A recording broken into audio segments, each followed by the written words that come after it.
Hello there and welcome. I'm Peggy, and I'm so glad you joined us today. And I think you and I have a chance maybe to learn something we need that will help us, because we're going to talk about taxes, okay? So stay with us, because what my guest has to say will help us. Don Weaver is here. Now, he is president of the South Carolina Association of Taxpayers. And maybe that's an association a lot of us would wish it didn't belong to. Well, we like to say we're for low taxes, not high taxes. So, But I have to quote my father, I do. But he was an old Kentucky gentleman, and he used to always say, well, if they put a tax on, they'll never find a way to take it off. That's right. And once a tax gets in there, it's there forever, it seems like. That's exactly right. That's exactly right. I always like to tell the story when they put the U.S. income tax on.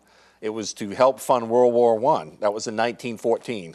So here we are. That's why we didn't have income tax until 1914. Until 1914, we never had it. So here we are 103 years later. We've long paid for World War I, but we still have an income tax. We've had a few wars in between. That's right. Yeah. That's right. Oh, and so we're still paying that tax that was supposed to have been eliminated. Eliminated a long time ago. That's right. Well, what kinds of things do you want to bring to help people now? Well, one of the things your viewers probably have seen in the news, that the gas tax in South Carolina is being debated right now. Governor Haley, of course, has left and gone on to be UN ambassador, but she proposed last year a 10-cent a gallon increase with some income tax relief. Well, it never passed. She threatened to veto it. The bill has come back in the South Carolina House now. It did pass the House, and now it goes to the Senate. And basically, it would be 2 cents a gallon increase over 5 years for a total of 10 cents. So right now, we're opposing it because it doesn't have any income tax relief with it, whereas Governor Haley's plan did. So, it's one of those things that the gas tax right now, the proponents say, is not producing enough revenue to help fix our roads. So they're saying the gas tax has to go up. Well, you know what people want to know, and that's a legitimate thing. We need good roads and safe roads. Right. Nobody's going to question That's that. right. But people want to know, if they have a gas tax to help fix these roads, will the money be used for that? Right. Or will it be filtered off someplace else? This is what upsets people. Well, exactly, and that's one of the reasons our organization has been against it, because there was a lot of criticism a few years ago for the infrastructure bank, the state infrastructure bank. Well, that's when the Speaker of the House was from Charleston, if you remember, Bobby Harrell. The leader in the Senate was from Charleston, Glenn McConnell, a good man, but they were both from Charleston. And a lot of the state tax dollars went to Charleston, went down to the islands and widened I-26 down there. And anything the Low Country wanted seemed to get funded, because the leaders in both chambers were from the Low Country. And whereas the upstate got shafted and the Myrtle Beach PD region got shafted. So they did pass some reforms on that. But that's, I think, what a lot of people are concerned about. Is it going to be another pork barrel spending? Is my share of my side of the state going to get a fair share of the revenues? So right now that's one of the big things. That's one of the big things on taxes right now. Yes, ma'am. And the other thing is this pension reform. That is very important. South Carolina is ranked 43rd in the nation for having unfunded pension liability. So we're not the worst. Wait a minute, back up. What does that mean? Unfunded pension?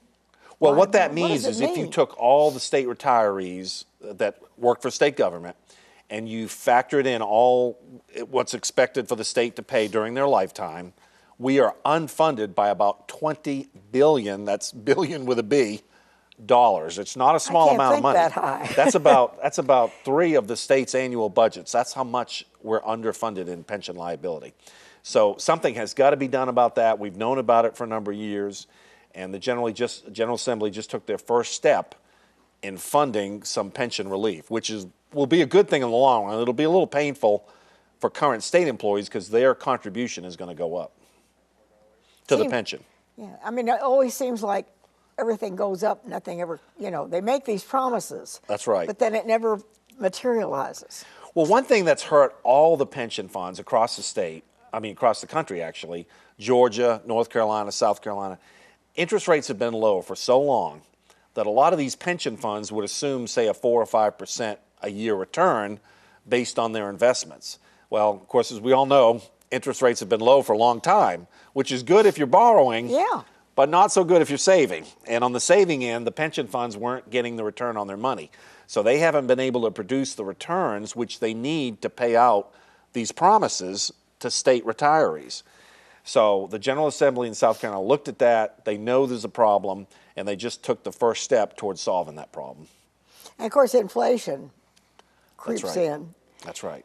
And people who save for retirement, Right. then when they retire, they find out we thought we had enough money to live on, and they don't. Exactly right. Even if you have just a small amount of inflation a year, which we haven't had much lately, but it's starting to go back up now. But if you have 2% inflation a year, over 5 years, you've lost 10% of your spending power. Yeah. So all of a sudden, that $100 you get a month is now only worth 90. That's how much you lose. That's how fast inflation creeps away and at your pension over time.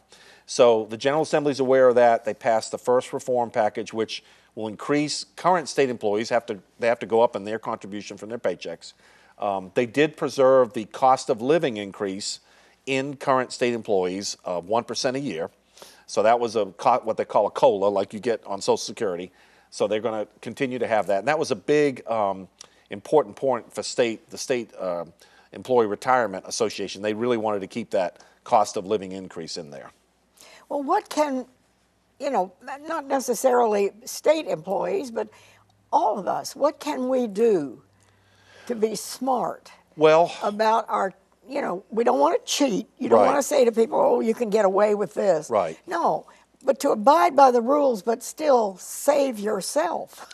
Well, one thing we encourage people is to communicate to your House members and your elected officials. Let's not overpromise what we're going to be able to pay state and retirees. They all do that. Now, you know they do.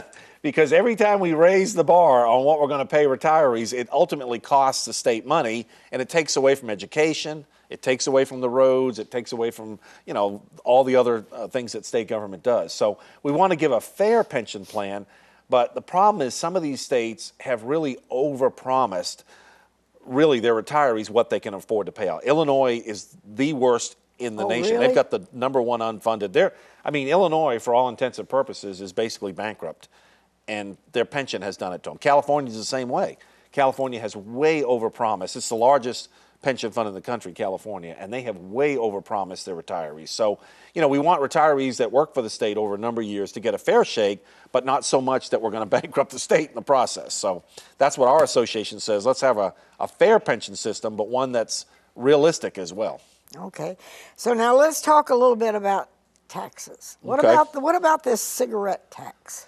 The cigarette tax did go up about 4 years ago. It went from 17 cents a pack. We were the lowest in the country. It went to 54 cents a pack, so it tripled. And that was a good thing. Well, it did raise some revenue. The money went into the Medicaid. So that issue is kind of quiet for right now because it just went up a good bit.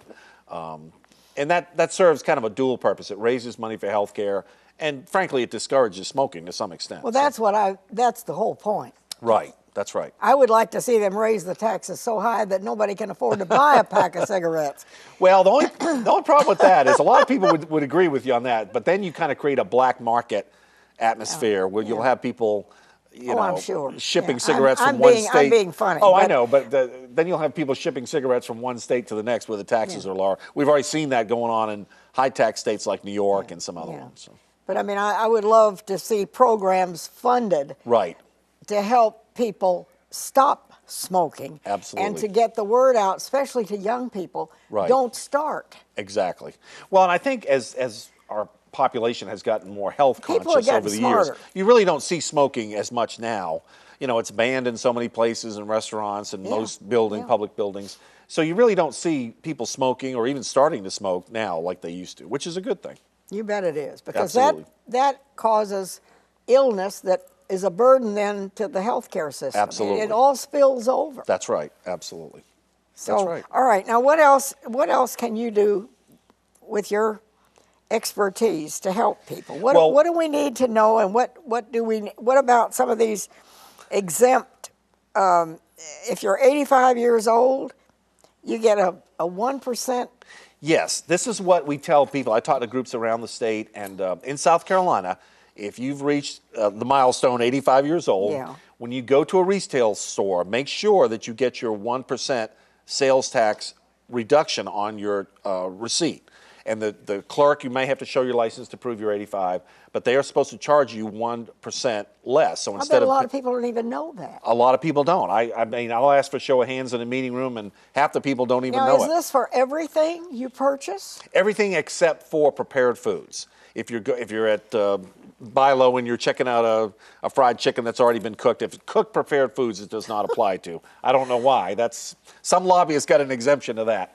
But everything else, if you're at Lowe's, if you're at Walmart, Home Depot, wherever, all you have to do is show your license, and they should give you that 1% discount. And over the course of a year, It adds up. it adds up. Absolutely.